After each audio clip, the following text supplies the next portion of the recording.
This is not a political video. If you want to discuss Donald Trump or Elon Musk, go somewhere else. I don't care. Personally, I agree a little bit with some of the stuff they're doing, and then I disagree with some of the other stuff. It is not a political video. I need to emphasize this. However, I was actually 6 months before Elon Musk. If you look backwards in my YouTube videos or my videos on LinkedIn for that matter, you will see a recurring theme. And it started already back in August, September, long before Trump and Elon started talking about the Department of Government Efficiency, DOGE, or however you pronounce that. And the recurring theme is to eliminate waste, to conserve resources, and to work smarter with your existing resources.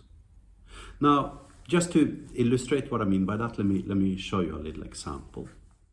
So here's an example of what I mean by working smarter. My regular viewers have probably seen this many times before, but here I have a database called Chinook. This is its schema.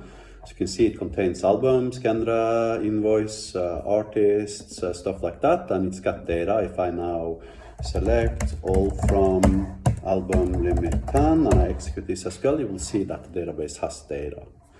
So now what I'm going to do, I'm going to go to the generator. I'm going to choose that particular database, Chinook here, and then I'm going to change its authorization requirements to employee, such that you need to be an employee in order to interact with the API. I am now going to 100% automatically create without actually having to write a single line of code myself. I'm going to turn on search and click generate.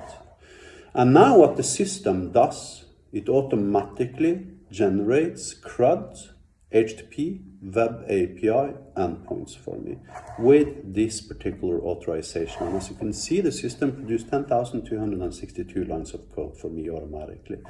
If I was to hire a human being to do this job, then we know for a fact that according to science into the subject, delivering 10,262 lines of code is going to take more than a year, simply because of that the average software developer can produce on average between 325 and 750 lines of code per month, becoming an average of 550 lines of code, implying 10,000 lines of code will almost require 2 years for a human being to do.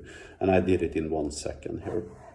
So now let's look at what we can do with this API and realize that I'm now executing this API through HyperID. So it might become a little bit skewed, but this actually is an HTTP web API allowing me to parameterize it, even search for and aggregate and group by and count items and selecting distinct values, etc., etc., etc. And as you can see, the web API functions 100% perfectly already as is. If I now go to manage, I go to machine learning and I create a new type. I call it Chinook, and I make sure it's only accessible for employees, and I turn it into an AI agent and I click save. Then I go to create, I go to HyperID, I choose my newly created module, 10,000 lines of code automatically generated, and I slurp it up into the Chinook machine learning type here. Then after a couple of seconds, what the system is actually going to do is going to generate RAG training snippets for every single Hyperlambda file recursively inside of this folder, applying meta prompt engineering basically at the end of the process, allowing me to use an AI agent to perform any CRUD operation towards any table in my system, in addition to group by, distinct search, aggregates and counts and stuff like that. And it's going to do it 100% automatically. If I was to have a human being doing this job, then yet again, we're talking about a couple of years worth of work, probably a cost for my company at around 150 to 300,000 euros. And for us at Ainiro, it takes us like seconds to do this, right? So obviously, the whole idea with the system is to eliminate waste, lubricate your existing processes such that you can work more optimally and deliver more products in less time. That is the system's purpose. So now let's wait for this process to be done. As you can see, it's still working. You see the blue bar at the top here, still flashing. It probably should be done fairly rapidly, I hope. And now it is done, as you can see. And now if we go to machine learning, we click on training data, we filter on our type Chinook. As you can see, the system inserted tons of AI functions into our machine learning type. If we now go back to types and we click vectorize on this guy, then what it's going to do, the system is going to now produce embeddings for every single RAG training snippet in this particular machine learning type. We can close this because it's a background process, so it's just going to finish anyways, 100% automatically. And as you can see here, already a lot of my training snippets are vectorized. So, and as you can see here now, we have, if we now filter on the Chinook type here, we look at this guy, for instance. Okay, create one record in your invoice line table in your Chinook database. That's literally what the thing says, right? And basically what that means is that if I say something that indicates to the LLM that I want to create a record in my invoice line table, it's going to respond with this. And if I give it incomplete data, it's going to ask me for, hey man, what's the track ID of your invoice line item, etc. And now that the vectorization process is done, we can go to the front end and we can try it out. This particular front end happens to have SSO, so I can log in with my Google account here. This is our AI expert system. And I can now do search for an artist named Light Something. And now what the system is going to do, it's going to see that, hey, I got this search function where I can search for artists. Okay, cool. I'm going to use that and then I'm going to search for lights, right? And if we go back now into our training snippets and the history tab here, you will now see that this becomes the function invocation the LLM executes towards my CRUD API. CRUD, in case you don't know it, means create, read, update, delete, and it's the 4 axiom around which all your data happens to evolve around. Implying if you got CRUD, you got everything for data, at least in theory. And as you can see here, it was perfectly able to execute my query and actually find the age of enlightenment, obviously containing the word light.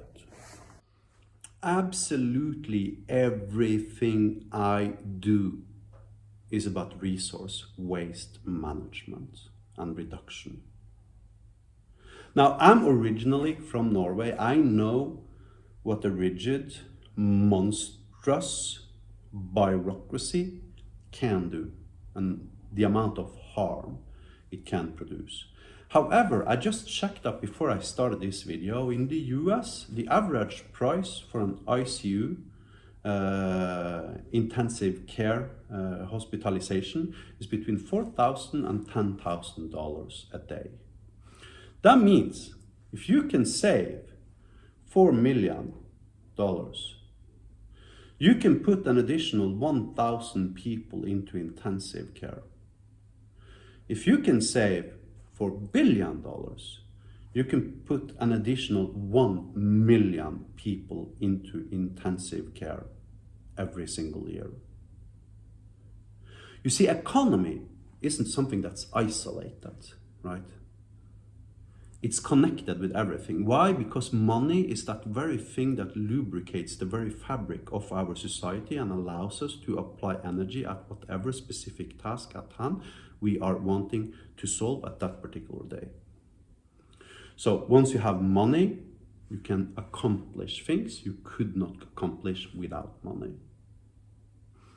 That means that if DOGE is saving $4 million a year, the United States of America can collectively put 1 million more people into intensive care for one day each. That's 1 million lives saved. So even though it might be easy to look at my exercise as like, not really necessary, blah, blah, blah.